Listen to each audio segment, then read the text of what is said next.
Looks like CJ's not here, but he's here somewhere. Here we are. Yeah. Oh. Back at the hotel Wi-Fi. Is it better? Is it good? It seems fine to me. Okay. Great. It's certainly not. Where were you when you had the best hotel Wi-Fi ever? Was that Phoenix? No, San Diego. Or San Diego? Phillies Padres. Yeah. That was amazing hotel. I know. You guys were blown away. Yeah. I mean, I think definitely CJ more than me, but both of us, I think, are sort of love discussing like hotel Wi-Fi and the impossibility of determining how good the Wi-Fi is before you get there. Sort of like would love for them to be able to display it on their website somewhere, or if some loser somewhere wants to start a website that a very limited number of people would be interested in, testing hotel Wi-Fi, even like a crowdsourced hotel Wi-Fi website, you know, every time you go somewhere, you just put it in there. There's got to be a Reddit somewhere of that, right? I bet there is. No, this one's just okay. But works for us. I was about to show a brand, but then I thought maybe you wouldn't want me to. My parents brought up a traditional Philadelphia baked good treat with a quirky letter spelling it incorrectly for the name. Is there? And the do we have butter. a competitor? No, I don't know. I don't know if you want me to show a brand. I appreciate that, but Tasty Cakes. Oh no! Come on, brother. Like, you know, at WIP we're in the Tasty Cake Studios. Okay, there you go. We have there's a rack. It's kind of funny. Oh, I've seen that rack. Yeah, I've stolen from that rack before from you. The previous studio. So our new ones, new ones at 2400 Market. It's built like into the wall. Oh, wow. So and they refill it all the time. And I love watching. So it's right outside the WIP studio, but corporate is on the other side of our floor, and the corporate people will walk over and get the Tasty Cakes, but they always have this guilty look on their face, like they want to get in and out without saying anything to everyone. So I make sure when they're stealing the Tasty Cakes, I always just say something. It's like, oh, what are you getting? Just letting them know that I know that they're taking the Tasty Cake. They should. Yeah. They should take it. Name of the studio. But don't ever show a brand again. No, I'm just kidding. You got it. I like I was more of a jelly crimpets guy, but Alyssa's the butterscotch crimpets. Oh, butterscotch crimpets superior, I think. There's a lot of people love the candy cakes. A lot of candy cakes fans. I like the coffee ones with the coffee cream in the middle. middle. Oh yeah, come on. A little coffee cake with cream in the middle. Yeah. Locked in. We used to do shows, I'm the last thing, but we would do shows from the Tasty Cake factory. And I got to get a butterscotch crimpet right off the belt or whatever. It's weird. They're almost like a little crispy right off the belt. Here we go. The Rights to Ricky Sanchez podcast is presented by DraftKings Sportsbook. Sign up for DraftKings Sportsbook by using promo code RTRS. Brought to you by MortgageCS. Become a MortgageCS Ricky VIP by going to MortgageCS.com/Ricky. LL Pavorsky Jewelers, where Rights to Ricky Sanchez listeners go and get engaged. Kornblau and Kornblau, the official law firm of the process. And Surfside Iced Tea and Vodka, the official sponsor of the Corner 3 newsletter with Zoe. Subscribe at RightsToRickySanchez.com/newsletter. All right. What we got on the show today? Well, not really much in the world of Sixers news, except there is chaos with the Lakers coaching search. Might this open a window for the Philadelphia 76ers to get LeBron? I sure hope not. The Celtics blow out the Mavericks in game 1, and Jason Kidd decided on a game theory press conference tactic that looks like it may have worked. Curious about that. I asked ChatGPT what other jobs Sixers players would do if they weren't playing basketball, based on Tyrese Maxey doing a little dog training. And a couple of voicemails just down in the dumps. One saying that we're too soft on Embiid, another one that Daryl is a loser.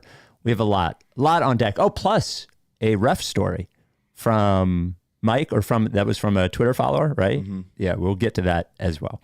Surfside Iced Tea and Vodka, the best. It's summertime. Surfside Iced Tea and Vodka is the best. I have settled in that my favorite is the strict lemonade and vodka. While I like all of them, I had one of those last night actually like 20 minutes before bed. Probably not the best time to have it, but that's when I had it. It is lightly sweet, just the perfect amount of sweetness, no carbonation because iced tea shouldn't have bubbles. Only a few grams of sugar, 100 calories, and all the different flavors now. There's the green tea and vodka, the iced tea and vodka, the iced tea lemonade and vodka, the raspberry tea, the peach tea. Go to statesidevodka.com, get the sampler there, and but you got to be 21 to get it. So, without any further ado, Amos and the chef.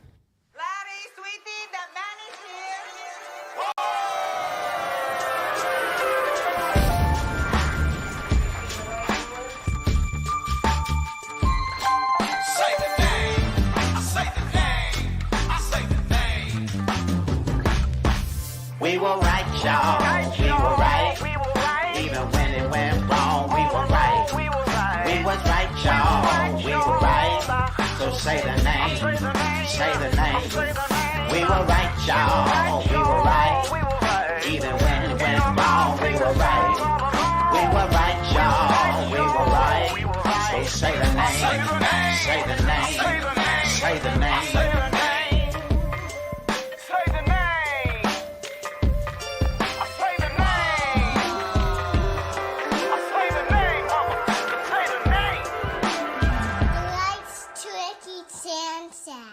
Forever.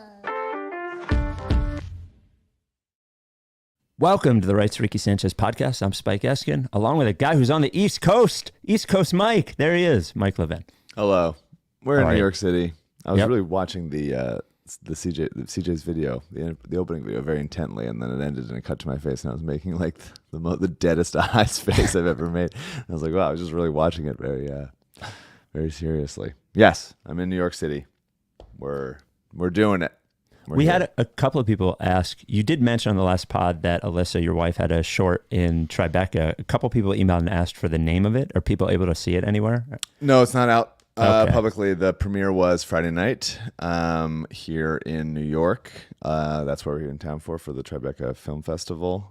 And it opened Friday in the Shorts Block with a guy you like, Jim Cummings, who we hung out with and all. There's a bunch of people. Very fun. Screens a couple more times this week, but the screenings are sold out. So you'd have to come wait in line and see if you can get in on the wait list. So that's what it's about, you guys. That's filmmaking. That's film festival life. I did the red carpet. It was weird, There you go. but it's fun. It was fun. That, I don't know if you've seen it, but I like almost every Jim Cummings thing. But that movie, Last Stop in Yuma County, that he's in recently, I don't know if you've seen it. It's awesome. Great movie. Yeah. So I had at one point written off, even though, we talk about it because people talk about it, but I'd written off the possibility of the LeBron to the Sixers thing. I just don't think it's reality. Mm-hmm. And last time we have done it maybe every other year for the last 10 years. Yes. Yeah. And just at this point in his career, the idea of him leaving Los Angeles seems really low to me.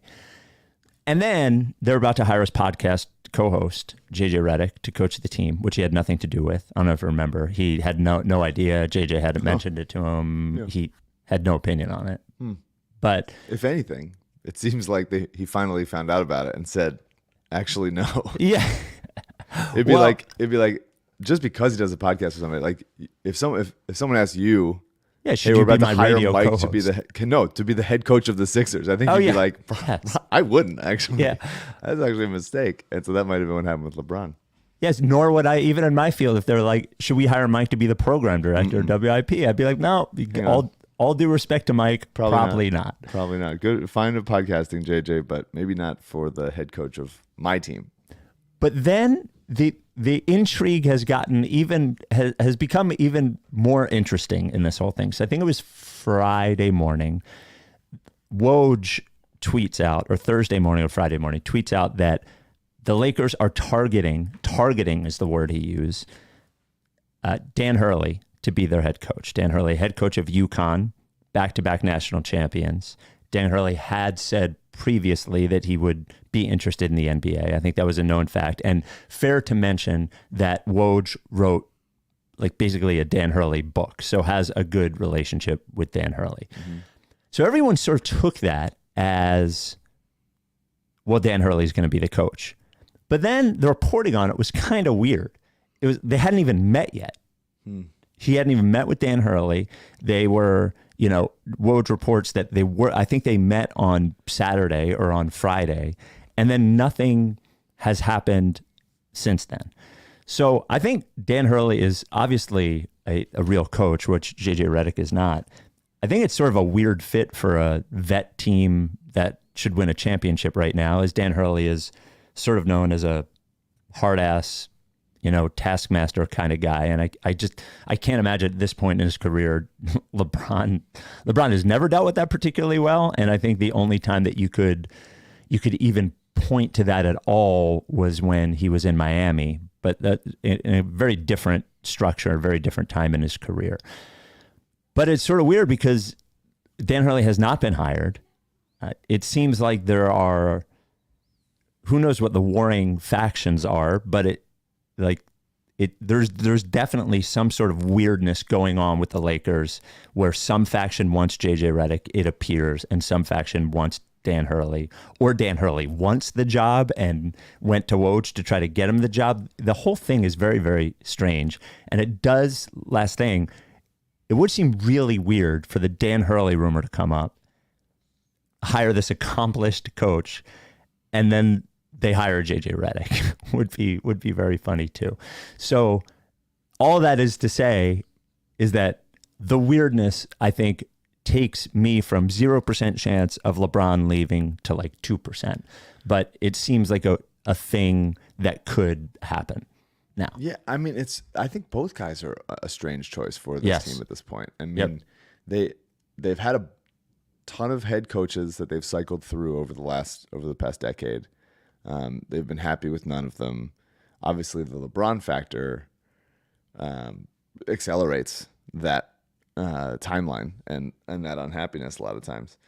I think bringing in JJ Redick, a first-year head coach, a year after you brought in Darvin Ham, a first-year head coach, is weird. I think going to a college ranks for a team that he needs to set up a system, and that's not going to happen overnight. And LeBron is 1,000 years old and still good, but what is the plan here? So I think if they had a, if it was okay, we're going to build around Anthony Davis, LeBron is going to go somewhere else.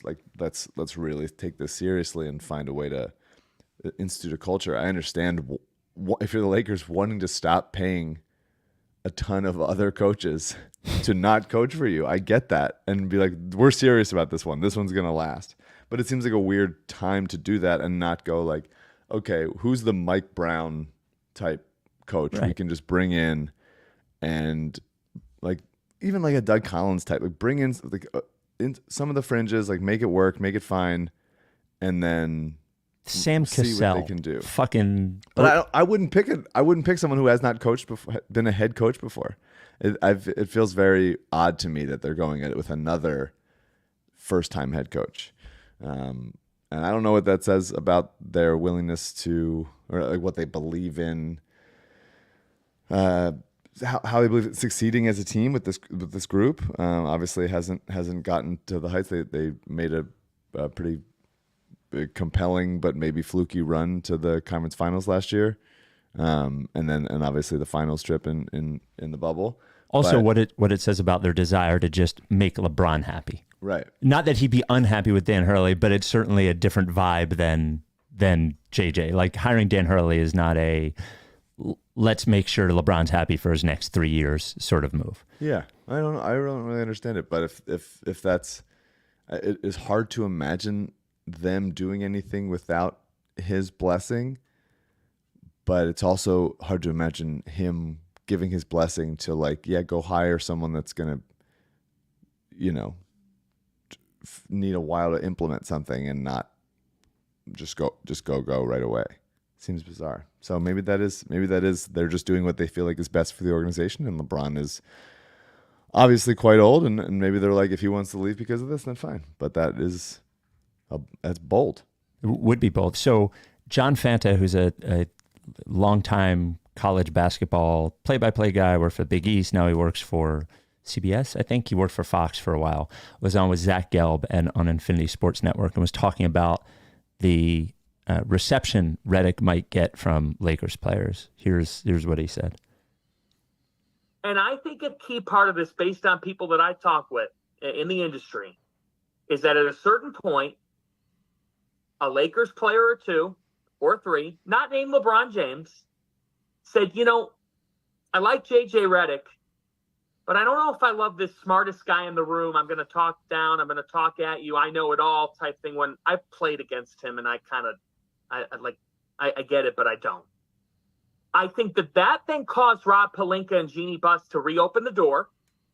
And all of a sudden, when they started to ask again about Hurley, what was, he's mildly interested, became he's interested and he wants to talk.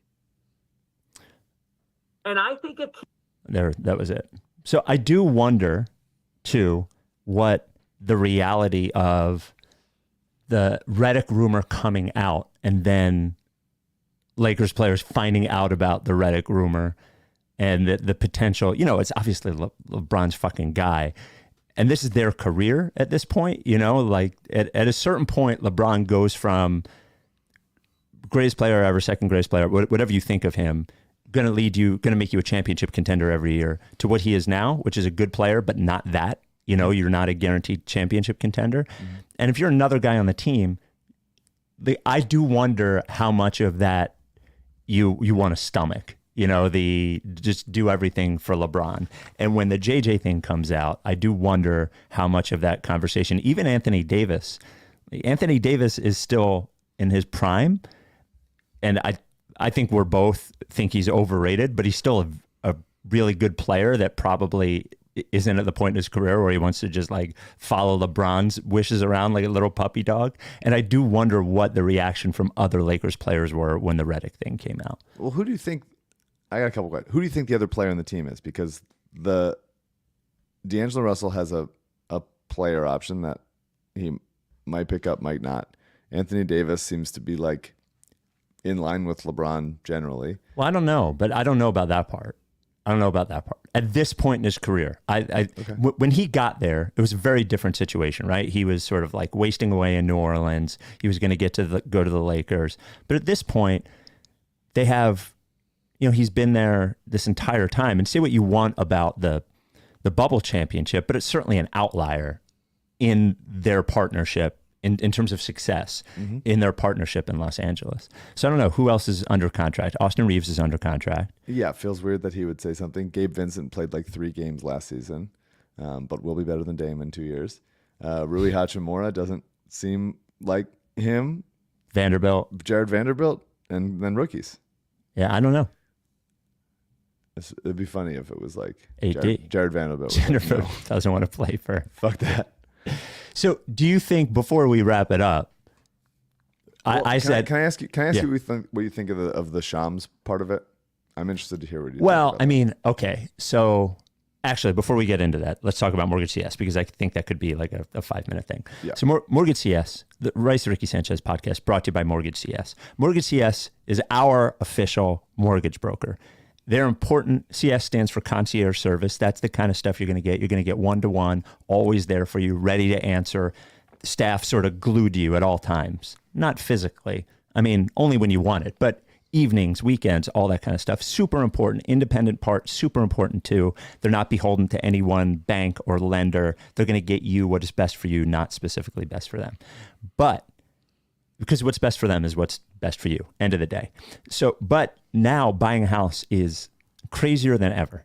Houses go up, go down so quickly. There's 50 bids on every house. All of them are bidding over asking. And you want a partner who has their shit buttoned up. And MortgageCS does. Now, more than ever, like, missing deadlines, your mortgage broker could do, fill something out the wrong way. And those little things could be the difference between you getting the house and not getting the house. MortgageCS will do their best. They'll call the listing agent to help make sure that you get your house. They have a great reputation. You'd be surprised the little things that can make a difference between you getting the house and not getting the house. This is another big thing. Find another mortgage broker is going to give you the CEO's phone number on a Sixers podcast that is live on the internet. Ben is the CEO, 267-391-7425. 267-391-7425. You can call or text him anytime and he'll take care of you. Also shows how much they're in with us. Go to mortgagecs.com/Ricky. See the amazing Ricky page of their site they built. Every single person who listens to the Ricky, who goes to MortgageCS, who has sent us a note about it, has sent a glowing message about how great they were and how they helped them get that house. And you look at the Google reviews, they're exactly the same. And final thing, I know mortgage rates are high, but house prices just seem to keep going up too. So you can always refinance your mortgage in 3 years when rates are lower, but you can't like retroactively get the house when it was cheaper. Again, call or text Ben at any point, 267-391-7425. They will be with you whenever. If you need a pre-approval letter at 9 o'clock at night on a Tuesday, they're going to take care of you. Or go to mortgagecs.com/Ricky. This advertisement is not a commitment to lend or extend credit. MortgageCS is an equal housing opportunity mortgage broker. All loans are subject to credit approval. Certain restrictions may apply. Company NMLS 1464766. Visit mortgagecs.com/Ricky for more information. Okay. So the Shams part, a lot of people are concentrating on the FanDuel side of it, which I actually don't think is that interesting. Like, I don't find it, and obviously we're DraftKings guys, not FanDuel guys, but no one is dumb enough. Like, these companies are so heavily regulated. I don't think people understand how on ice all of these sports betting companies are in every state. Some states just waiting for them to fuck up so they can find them, so they can take away their ability to operate. So the idea that FanDuel would float this through Shams to try to change odds, to try to get people to bet a certain way. Because Shams is like what is his description? Like a registered FanDuel. Yeah, he's sort of like us. He actually works for The Athletic, but he also works for FanDuel. Right. It feels different than just a sponsorship. Yes, he has a deeper relationship with them. But again, and as a newsbreaker, it feels conflict of interest-y. I understand you're saying it's not, but it certainly as someone that doesn't really know anything in me, like, it just feels kind of icky, doesn't it? Yeah, though I think when something that we said changed the odds, which would be great, I think. But it would feel weirder. Athletes also endorse different sports betting companies, like, LeBron does. So I guess while I understand that if the supposition is that they're doing this to move the odds, that is very like pennies in the billions of dollars that this industry is. It would be very stupid of them to do that. It just doesn't make any sense. And also the markets for who's going to be the next coach are usually not bettable in all states. And if they are bettable, because they are controlled by humans, like those sorts of things are not bettable in all states. And if they are, there's usually a limit on it. What's more interesting to me is the agency part of it, right? So Woj is CAA and Shams has been a clutch guy. And like that part of it, I find interesting. Now, JJ, when he was a player, was also represented by CAA, which is an interesting like level to it too. And then I don't know if they said it on a podcast or whatever, but I did have a Lakers person say to me that there does seem to be a divide between the Pelinka side and the Bus Brothers side within the Lakers. So it's they describe the Lakers internal operations as very Succession-like. Yeah, well, that's the whole Bus family situation. So but the FanDuel part of it, to me, I think is just because this industry is it's too important to fuck around with that. Now, him reporting something that changes the odds is interesting, but I also don't know that it is like, I don't know how much money is wagered on who's the next Lakers head coach. It's not, I don't think it's the handle on that is very big. So yeah, I mean, when you step it out like that, be like, okay, so FanDuel told Shams to report this incorrect thing that then changed the betting markets, and now they're benefiting from it because he's not going to be hired as the head coach or whatever. That seems like way too conspiratorial and like stupid, but the feeling still is strange. Well, I think because something is like, and Shams is always more willing to like shoot from the hip a little bit than Woj seems to be. Mm-hmm. Like he's wrong a lot. Not a lot, but enough. Yeah. He's wrong enough. Yeah. And not that I'm a huge Woj guy. I don't really have that many feelings about him one way or the other, aside from he's pretty boring on a podcast. But he seems to be more often not wrong than Shams. And so it's just like the combination of it is kind of bizarre. And I guess I've said this, but like I've never really, the news breaking model of just like being the first to tweet the thing, and then well, I think it's stupid. It doesn't make any sense. It's feel that very strongly. It's usually, Amin Al Hassan said it once. It's like essentially they're tweeting out news that you would know in 5 minutes if they never tweeted it out. Yeah, like it just beats the press release by a day or something. It's very strange. Now, but I don't think it's any ickier. Excuse me. Then. Look, LeBron is a DraftKings guy. JJ Redick is a DraftKings guy. Like all of that stuff, like LeBron has a deal with DraftKings. He's an active player in the NBA. So I also... As athletes across multiple sports are getting dinged for placing bets. For placing bets. Now, there's a difference between endorsing something and placing a bet for it, like 100%. But LeBron... Still feels weird. Yeah, LeBron could swing a line with a tweet on a game.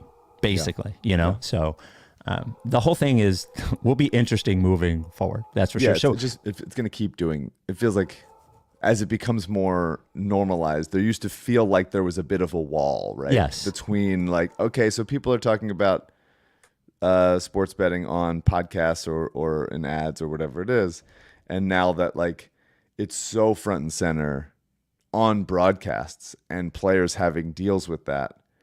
And then that changing things, it does feel, and now, Jonte Porter getting banned and a couple other players in baseball and those kinds of things. Like it just does feel like we are going to continue approaching times when the line is very blurred and we don't know fully what's going on, right?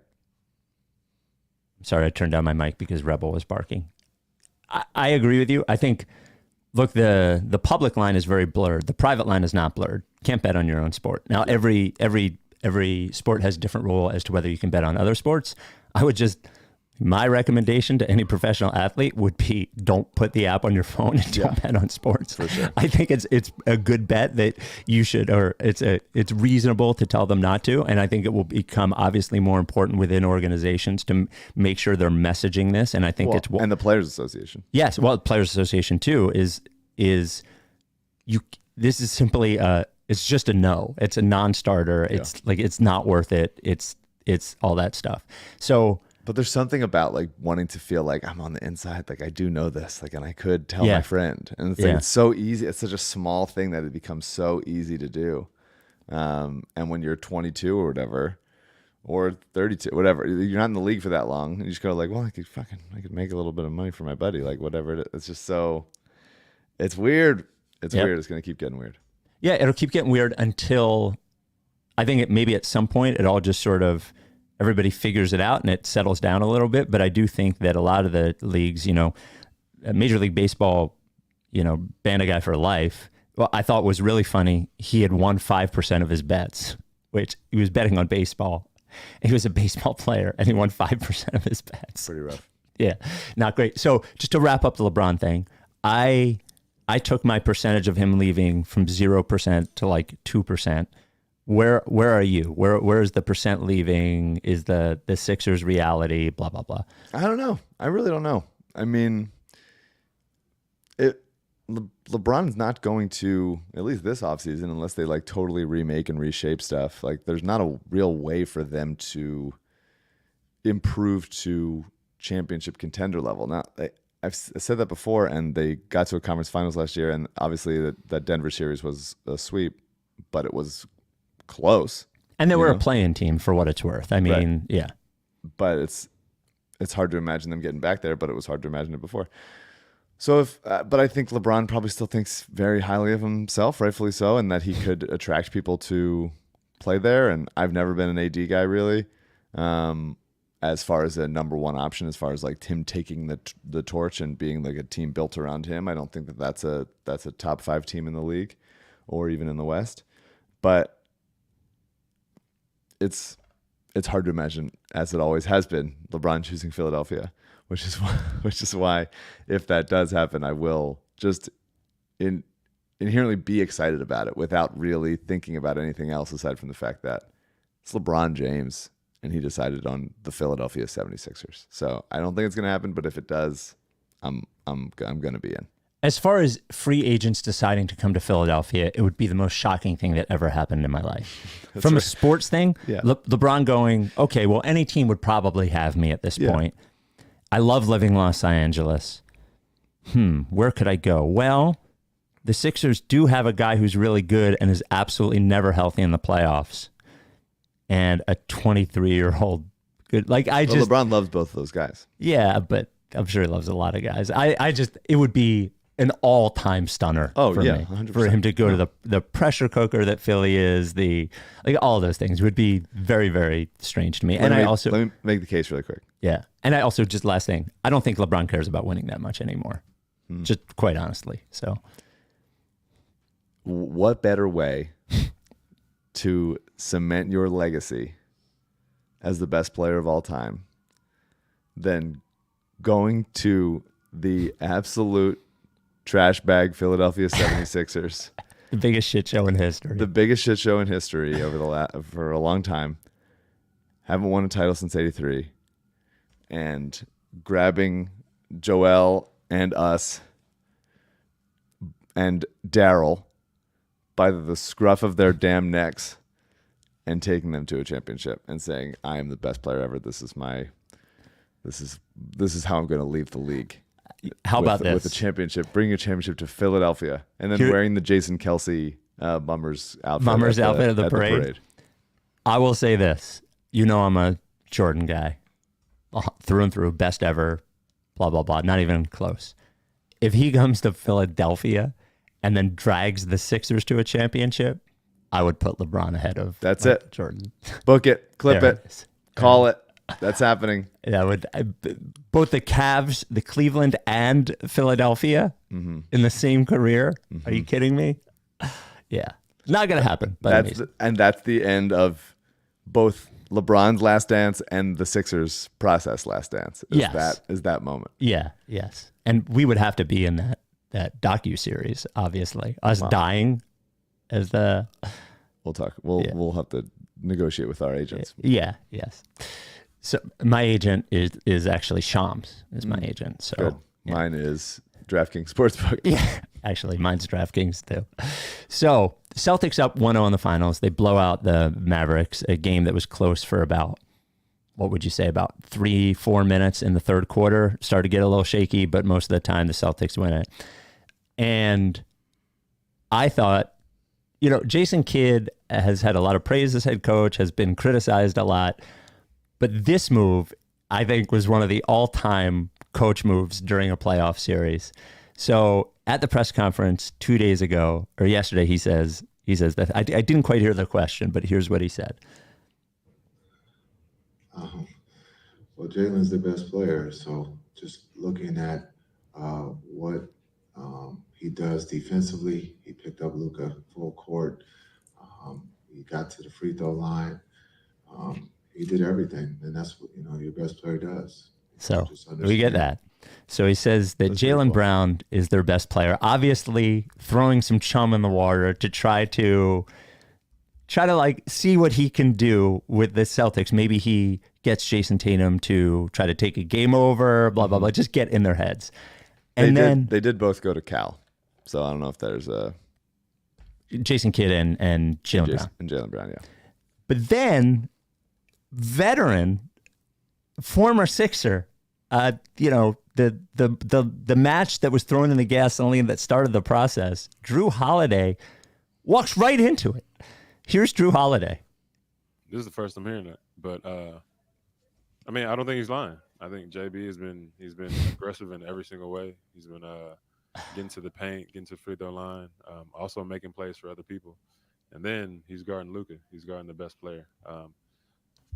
I've been on teams where just any team, where does your best player have such a heavy load on the offensive end, and then just as equal heavy load on the defensive end? That's hard to do. That's hard to do, especially against somebody like Luka. So I don't know, man.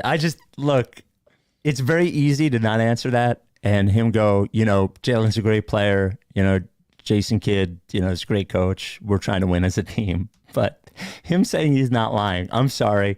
There's always been like little whispers of the Jalen and Jason Tatum thing not being like totally, cohesive. And obviously there is, they're both proud people and I'm sure they both think they're the best player on the team. But I thought it was interesting. Interesting move from Jason Kidd, I thought. Well, it feels so media manufactured. This whole thing feels very like everyone is trying to make this happen, and Kidd doing it is funny on a tactical level, and then Drew, at least not dismissing it out of hand, feels like a little bit of an own goal. If it actually manifests itself in the play of the team, will be cool. I will like it would that. be amazing. But it does feel like everyone's trying to make it happen so hard, and it feels very bizarre. I hate that Drew's on the Celtics, man. Yeah, it sucks. I love him. It really is upsetting that he's on Boston. Would be pretty cool if he had 2 titles for 2 different teams as important final pieces. No, the second team can be the Philadelphia 76ers when he signs here for the veterans minimum after LeBron demands a trade here. That can happen at the same time. By the way, a report, I don't know if it's to be confirmed or not, but KP says, who's watching on Twitter, that Seth Curry was just watching for a moment, that he saw him pop up because you can see who's listening and watching, that Seth Curry was watching for a moment. Wow. So there you go. I hope you enjoyed the moment. The Rights to Ricky Sanchez podcast, it was probably just served up in Seth Curry's feed, but you never know. Hi, Seth. Are you watching, Seth? Seth. The Rights to Ricky Sanchez podcast is brought to you by LL Pavorsky Jewelers, the very first sponsor of the Rights to Ricky Sanchez podcast. I actually have to stop by LL this week, as LL has this huge stash of Ricky stuff that he gives his customers who are also Ricky listeners, like posters and T-shirts. And I have some T-shirts for LL. I just love that they're spending all this money on jewelry. It's this fucking high-level jewelry from this amazing jeweler. And the thing that really keeps them coming back is the fucking playoff motherfucker T-shirt from 3 years ago that you can't get anymore. I love it. He has sold engagement rings to over 400 Rights to Ricky Sanchez listeners. They're all thrilled. I actually heard from, I'm not allowed to say that actually, because I'm going to ruin something. So I can't say I heard from somebody, but I heard from somebody. Can't go any deeper on that. The biggest difference with LL is how he treats you. Like, obviously the jewelry is great. Obviously he's going to give you a great deal on it. But the thing to me is he treats all of our listeners very, very well. There's no pressure. You go into a jewelry store, one of the, the Jewelers Row ones or whatever, or you go to a jewelry store in a mall or some shit. They're on you fucking as soon as you walk in. Pressure. Not LL. LL is so different than that he doesn't even want you to walk in. He wants you to reach out to him first, make an appointment so he can take time with only you, have everything ready for you, have you able to look at different things to be prepared. That's how he wants to treat everybody. One-on-one, no pressure, whether you're spending $1,000 on an engagement ring or $100,000 on an engagement ring, he's got you. I cannot recommend him enough. He is, like, of all the sponsors we've ever had, he is the first one to show that it works on the Ricky, but has stayed dedicated to us the longest. I think 7 years he's been with us, something like that. The very first sponsor on the Ricky. Before we'd even take any money, he was a sponsor on the Ricky. If you want to buy an engagement ring from LL, you got to make an appointment, as I said. You can call him, 215-627-2252. Send him an email, lee@llpavorsky.com. Tweet at him, @LLPavorsky. And the store there, been there for more than 36 years. You got to be doing something right to be in business that long, I would say, or have a lot of extra money, to keep your business going if it's not doing well, but he's doing well because he does a good job. He is also a supporter of our charities, Providence Animal Center and Mama T's Community Fridge, LL Pavorsky Jewelers. The best player on the Boston Celtics. So we got an email from Joe. Joe says to Rights To Ricky Sanchez at gmail.com, think I'm one of many who disagrees that ownership would be embarrassed and motivated if Boston wins the title. That is in reference to my cheering for the Celtics to shame the Sixers organization. They want to be rid of this franchise so badly that they're contributing all of their resources to convincing the city to let them build a new stadium so they can sell the team. They don't care if Boston wins. They don't care if the 76ers win. They just care about a profit. So I don't think you can discount ego in this at all. And the Sixers owners, Josh Harris specifically, and the Celtics owners, Wick Grossbeck, and they all talk. They're all in the same places, and the embarrassment is part of it. Yes. I think it was part of making the change from Hinkie was the public pressure and the losing. Yeah. I think it has been part of every decision they've made. I think and it's not like the Celtics are the one of the direct rivals, same area of the country, started this whole thing around the same time. So if you don't think have been doing trades with them that have not worked out for the Sixers. Yeah, I just is it the number one? And first of all, I don't think they want to be rid of the franchise. By the way, if they build an arena, it's not going to be done for 10 years. So I don't think they want to sell the franchise at all. I think they want the value of the franchise to go up. I do think they care about profit, obviously, but and making money, but I do think they care if the 76ers win. Not in the way that you care or I care, not the same kind of feeling, but in the sort of pride care amongst their peers. I think being embarrassing is not something that they want to be. Yeah, I can shit on the owners all day and all owners, but you don't become an owner of a sports team and not care if they win. Right.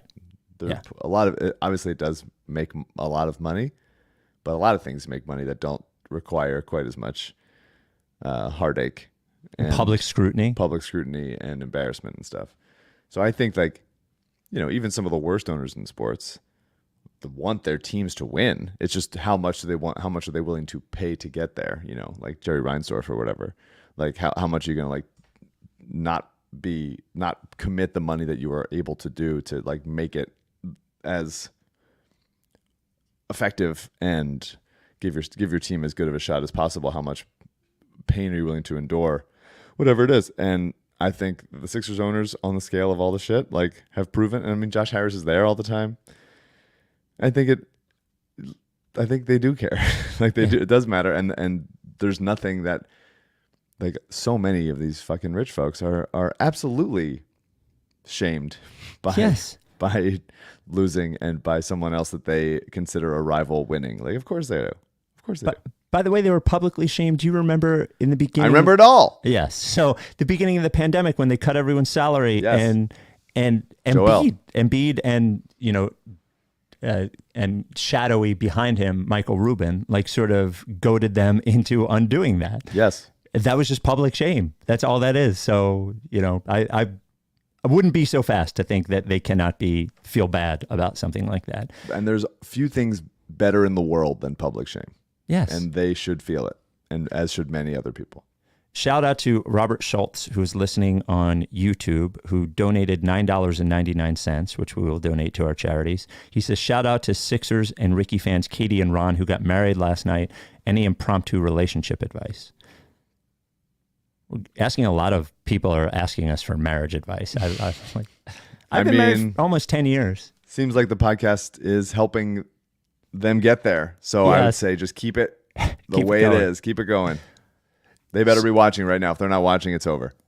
So a little episode of Ref Talk with Mike. Oh, wow. Now, do you have open DMs? Yeah. Wow. That is psychotic, I think. I did that for a day once, and I was like, no, and I stopped it. So, but God bless. So do you want to read this? Yes. Okay. Okay, this is from Frank.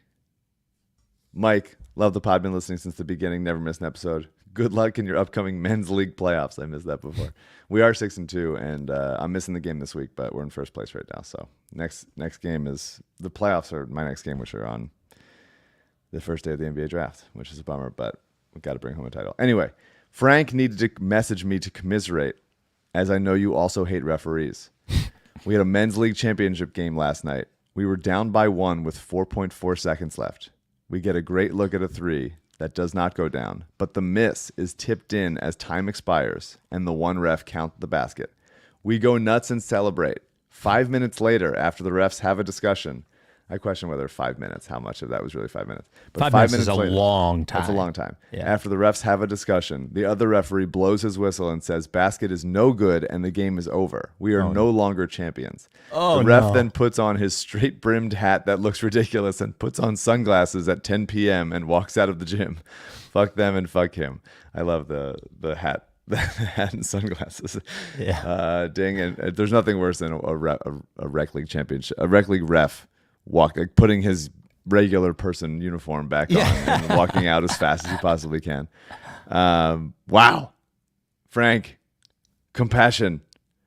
That's just rough, man. I do doubt that the conversation was 5 minutes later, but even like a 1 minute conversation Is a long time. Is a long time to go like, well, we don't have a replay. Yeah, what are they talking Situation. about? What are they talking about? It's like, dude, do you think you saw it? Like, I kind of did. I'm pretty sure it was. So it's, man, that's just tough. That's just tough. That For is really tough. refs, to your point, and I'm neutral on refs. I'm not the ref guy that you are. But if you don't have replay, to me, the only things that you can do are to confer about what a rule specifically is. No, this happened, that means this. Or did you see it better than I did? Yeah. Those are the only two things you can do without replay. That's it. Neither one can take more than 35 seconds, I don't think. Yeah, I mean, the fact of the matter is, if you have a tip in around the buzzer, You got to let it go. you got to let it count. Yeah. And there's no replay situation. It counts. Yeah. Somebody's got to box out. I'm going to skip the Sixers If job you played thing. on the other team of that game, Yeah, wouldn't you go home feeling like what a no, I'm dickwad? saying reach out to us. I want to hear Oh. if a person on the other side of that did win after ref talk. I want to know about it. I want to know it from your perspective. Not that I'm disbelieving our friend Frank, but I want to know. Yeah, I would. Yeah, maybe it was obviously not good. I don't know. Could have been. Yeah. I'm going to skip the Sixers job thing because we have good emails and voicemails and we can do it another time. But the short story is that Tyrese Maxey went and trained dogs. I love that video. It's a great video. But He's the best. Yeah. I love Maxey, man. What an absolute ray of sunshine he has been. The luckiest. Mike Muscala, Maxey falling because of COVID and not getting his March Madness.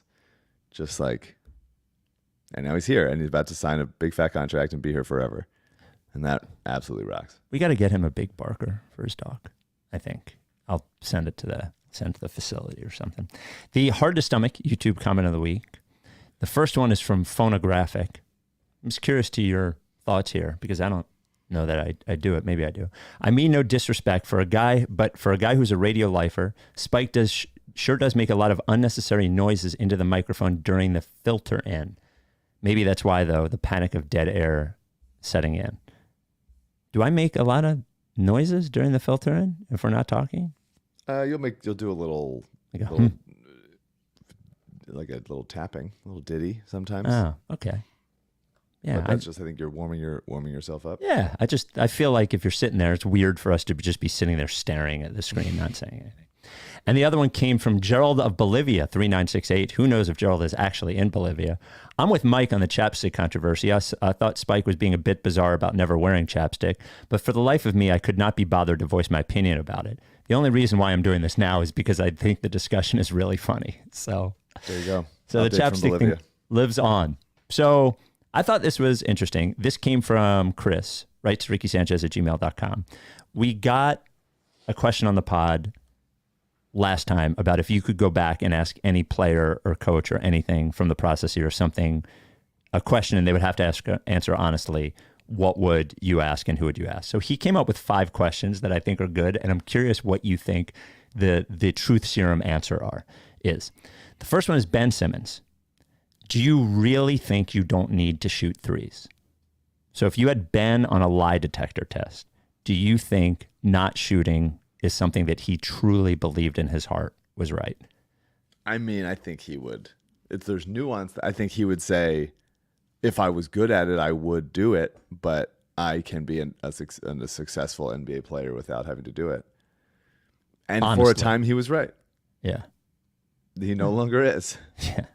I think deepest down he knows that it limits him. Yeah, it's hard to... It's hard to know. It would require truth serum more than a lie detector test because there's more context than just a yes/no answer. Yeah. Well, I think truth serum is the way we should approach it. Okay, we got that. Okay. I will... but yeah, I think him being actually open about every single thing would be an interesting... If he's like really, really willing to go like, my vanity is gone. Right. Which it clearly isn't because he keeps doing the off-season photo shoots. Like nothing's happened. I actually respect it at this point. Yeah. Like a great deal. Yeah. Yeah. He's sort of lapped himself and now he's like, okay, well, this is what I do. And everyone can go like, well, good for him. Good for that guy getting out there, still taking a picture, still taking his shirt off, sweat dripping down his rib. Look at him. Look at that older man continuing to do it. Yep. God bless him. Markelle Fultz, what really happened to your shoulder? I think the honest answer is he doesn't know. Yeah. Of course, there's the dirt bike rumor that had been there forever. I actually just think nothing happened to his shoulder, but I think his truth might be so buried that even truth serum wouldn't get to it. Yeah. Al Horford, were you ever really trying? Man. God damn it. I think the answer is no. I think he gave up pretty quickly that year, honestly. Or at least when Embiid was on the court, he gave up. You just can never have no former Boston Celtics can ever be on the Sixers again. TJ McConnell, do you actually like JJ Redick? That's fun. Yeah, I think TJ is a very sort of real, wholesome, normal person. I mean, they're both white basketball players who played on the same team, but to the extent that their public persona, and I've never spoken to JJ Redick privately, but I have spoken to TJ, who is eternally grateful for literally anything anyone ever does for him. It would be really disturbing to me if he really liked JJ Redick, as JJ Redick says that they are very close friends. I think he does. I'm sorry to say. And then finally, Mikal Bridges, would you please kick up a fuss and demand to be traded to the Sixers? That is not a truth serum question. Not quite. Yeah. But and I think he would rather be traded to the Knicks, to be quite honest with you. But I think he would also like to be on the Sixers. I think that would be nice, but all his friends are on Villanova now. He will make new friends. Yeah. We'll go get, hey, Kyle Lowry's here. He went to Villanova, right? That's it. There you go. Nick Batum probably likes him. Everybody does. Non-basketball question for Spike. You mentioned last pod that you don't wear leather shoes. Very commendable, something I've considered. What do you do for belts? As far as I'm aware, there are two options: are canvas belt, which makes you look like a late 90s teenager, or a plastic leather one, which makes you look like a disinterested fast food waiter. Neither are ideal. Well, I do have one belt from about 20 years ago that is leather that I don't throw out. I just don't buy new stuff. And there are some good fake leather ones out there. You should, honestly, I know it sounds crazy. You should just Google it. The leather dress belt thing is super easy. It's harder, the jeans one, but they're out there. There's pretty good ones that are out there. I'll email you directly the brands, which I guess I could have done here, but it was right in front of me. I don't like belts. But you don't wear belts? I try not to as often as possible. Really? I really don't like them. I need to wear belts. Maybe it's because I don't have any hips, but because I'm just like sort of straight down, but my pants, which fit, always slide down. And if I leave the house once, I remember once at work at WFAN, I forgot to wear a belt and it was bothering me so much. Shout out Brian Rascona, gave me his belt so I could wear it that day. Wow. Yeah. Give them the belt off your waist. Yeah, I'm a beltsman. The Rights to Ricky Sanchez podcast is brought to you by Kornblau and Kornblau, the official law firm of The Process. I've actually been texting a lot with Kornblau over the last couple of weeks because I needed something from him. And he has been very busy with a very big case. That's all I can tell you, is that he is working hard. The dude is always working. He is the official lawyer of the process, Kornblau and Kornblau, the official law firm of the Rights to Ricky Sanchez podcast, the #1 premier boutique personal injury law firm in all of the Delaware Valley. The difference, again, as we mentioned with LL, is service, attention, all of those things that you're not going to get when you call a different personal injury law firm. Most of them are just referral services, actually. You see these billboards, you hear those commercials. And you ever hear that disclaimer, not licensed to practice law in your state? Well, that's fucking crazy. Then what are they doing? And all they're doing is trying to get you to call so they can refer you to someone else so they can pick up a little money. Kornblau and Kornblau, you're going to get a Kornblau when you call or you email. You're going to get Adam. You're going to get the guy who's dedicated to this, who's good at it, who has, they have offices all over the Delaware Valley, who will even come to your home, who will not rest if you want him to.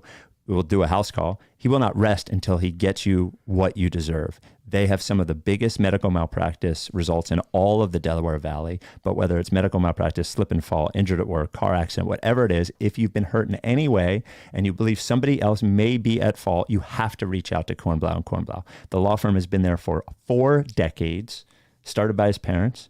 His dad passed away, and he is doing that job with his mom now. There's hundreds of Kornblaus all over the office, but just a genuine guy who does real great work, will communicate with you the entire time. These personal injury lawsuits can take a long time. They're very complicated. You need someone good who's dedicated. Kornblau and Kornblau is that.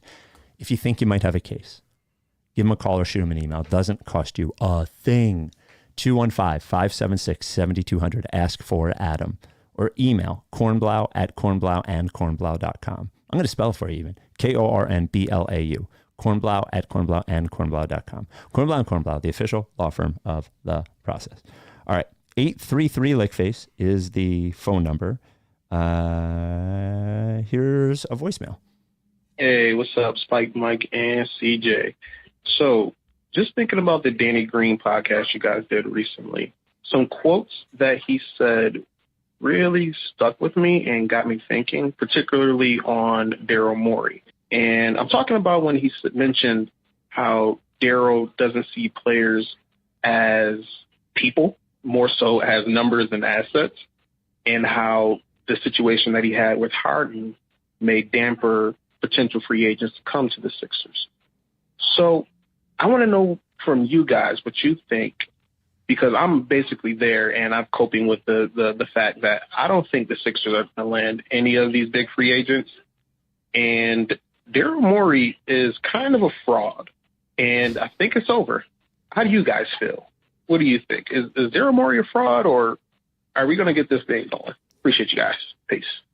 Now, we talked about the Harden thing. We did not talk about Danny's quote that Daryl sees players as numbers and not as people, which honestly would be surprising to me, considering the way that Daryl, just knowing him a little bit, it doesn't seem like he would be that way. I think he obviously ruthless and wanting to win, but I think he sees people as people.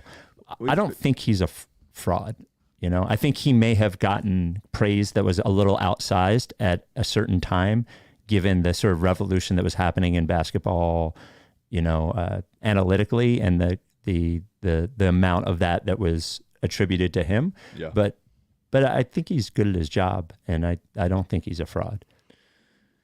I think we did talk about this a little bit, but the thing that Daryl is good to stars and caters to his stars, and did with Harden in Houston, does with Embiid now, and maybe Maxey becomes that, although it's hard to see him being as ornery as the other two are.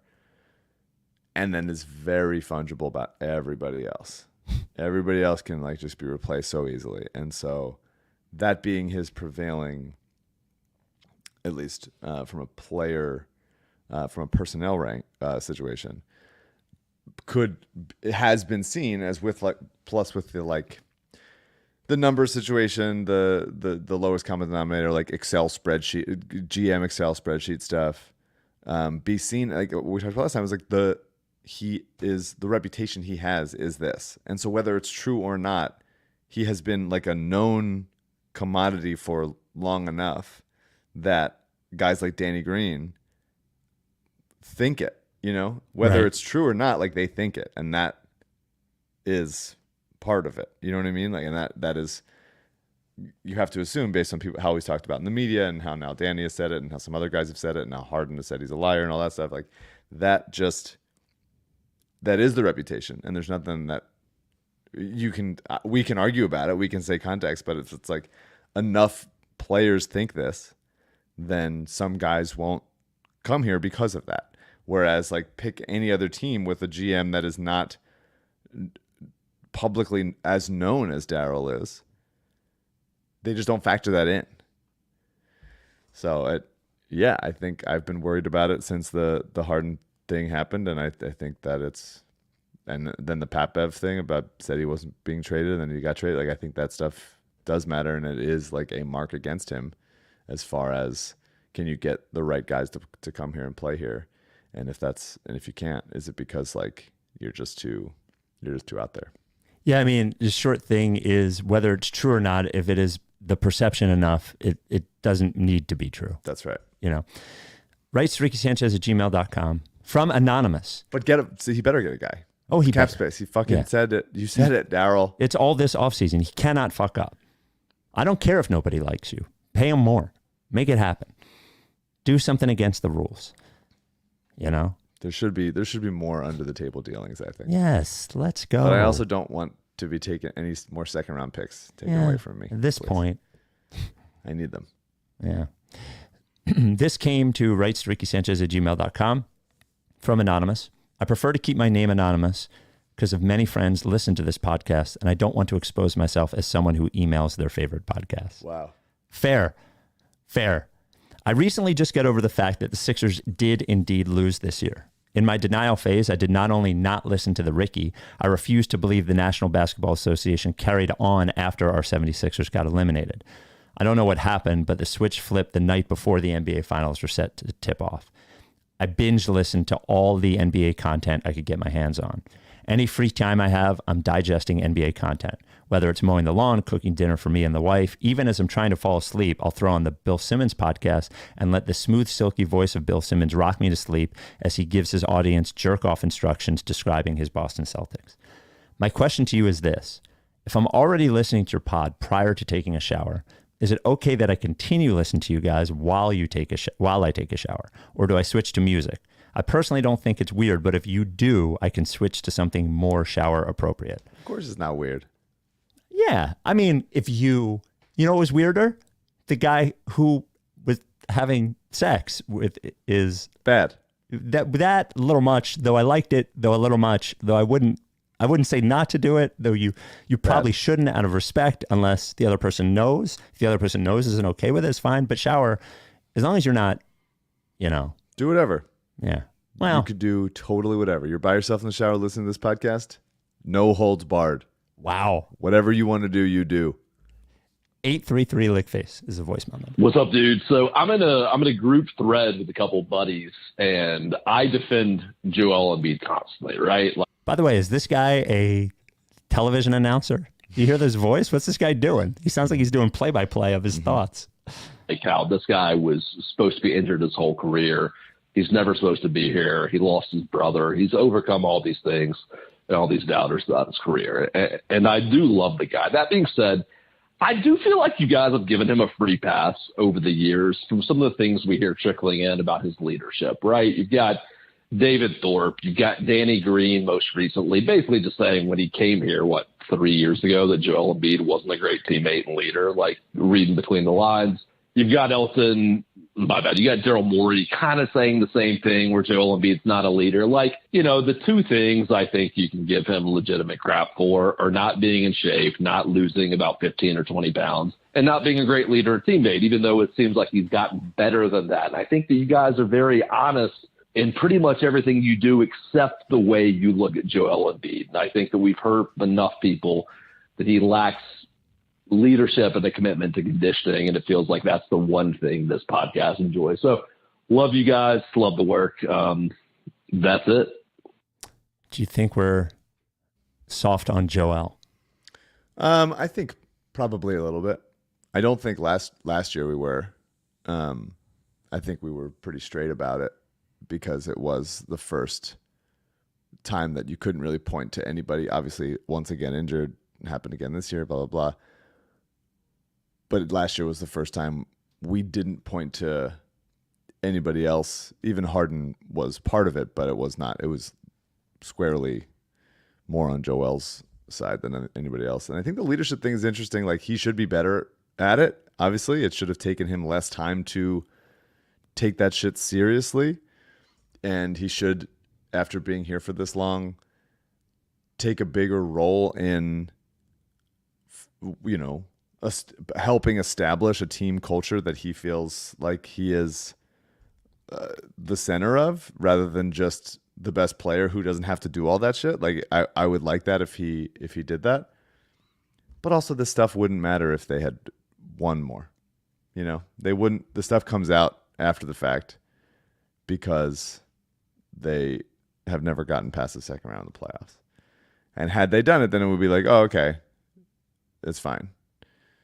Because I'm sure Joel is not an outlier as far as the best player of plenty teams go. You think like Kawhi is a great leader? Like, that doesn't seem like that's the case. So those kinds of things would be fixed by winning. But I also feel like, yes, I wish he was better at it. And it's not the kind of thing where I can point out and I have like, hey, some of his turnovers as a younger player and his poor passing is very frustrating. And it feels like he's not locked in, which is one of my pet issues.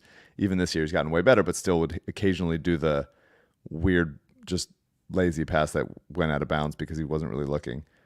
But he's obviously improved that. That's a tangible thing I can say that he got better. I can't go like, he needs to be a better leader. And like, what more of how many more sentences can I get out of that? You know what I mean? Like, it's not like an on-court thing that you can see and be a part of. Like, obviously I wish it happened. I wish he did it, but it's not something I can really point to and track. You know what I mean? Yeah. I think we defer to obviously wanting to believe in him. And I think we give him the benefit of the doubt, probably more than somebody who is neutral would give him. Yeah. But I also think as a whole, you know, you and I are sort of a yin and a yang on a lot of things. When one of us goes really far one way, I think just naturally the other person sort of sees the other side of it. Mm-hmm. I think we've been pretty critical of Embiid over the years. At least I know I have mentioned the leadership thing and the weight thing. I think what we don't do is just belabor it. Nobody wants to hear a Sixers podcast where we get on every time and talk about how Joel needs to lose 20 pounds. Like, he definitely does. He has not been in shape. He has not been a great leader. He has been a fantastic player. I think the one thing specifically that we do not really touch because it is too difficult and painful to really think about is, and I talked about it very briefly as the conference finals were going, is like, is this even really possible given how unhealthy he's been toward the end of a year, literally almost every season? Like, is it even really possible with him outside of a supreme outlier year that he has and he makes it? And it might not be, but I also don't think either of us would say, go ahead and trade him. Like, I would take the outlier chance with him rather than moving on from him otherwise would be so. Yeah. I mean, I don't think, to me, it's not, I'm not criticizing Joel because like, oh, the listeners might not want to hear that. For me, it's more like, I have to believe part of me on this podcast is a level of self-delusion. And if I admit, which is not true, I don't believe this, but if I were to believe that Joel is not the guy to build around and that he shouldn't be a part of it, they should trade him for whatever, then I would have to, it would be me acknowledging that I am wasting my time and all of the listeners' time that agree with me. And I believe that there has to be a way for Joel to be healthy during the playoffs. And whether that is things he can do on his own, the team can do with him, whatever, I have to believe that that is possible. And I believe that the way he improved his game last year as a passer, as a distributor, as a guy who can help the offense flow in a better way than just like isolation from the nail, that there is more to his game in a team concept than just scoring 36 a night or whatever in the regular season. And so he showed me a lot this season. The biggest thing still is the playoffs. That's what is going to have to matter. And having extra guys that can be a part of it, and whoever they sign into this cap space is the biggest deal right now. But it's definitely not because I'm like, I can't criticize Joel because then people will be upset. Like, I believe in Joel and I'm part of this is part of the agreement, the contract that we all sign as Sixers fans who believe of like, you can criticize Joel, which I do, but if you stop going like he's not the guy, then this whole experience is essentially you're admitting it's over, and I'm not ready to admit it's over. Yeah, I'm the same thing. I don't mean to think that it's like, I don't mean to say that it's calculated, like that like it's a calculated decision that nobody wants to hear it. It's just sort of like the suspension of disbelief in that nobody wants to go into a horror movie theater and somebody goes, look, there's no way that would really happen. That's not what the experience is about. The experience is not about some like sort of completely objective analysis of what's going on here. Go listen to fucking Nate Duncan or something if that's what you want, I guess. But it's not what this is. So, all right. Well, you're going to go enjoy the Big Apple, city that never sleeps. The Phils on now, essentially. What, first pitch is 10:05 or something, I think? Yeah. So, and we will be with you again this week and keep being with you. Remember, forever. Free agency starts in the shower. Free agency starts in the shower. June 30th, 6 p.m. is when they can start talking to him. They can't sign him for a week, but that's when they can talk to him. So, big month. Huge. All right. We'll talk to you next time. Are you done with TTP? Yeah. Lick face.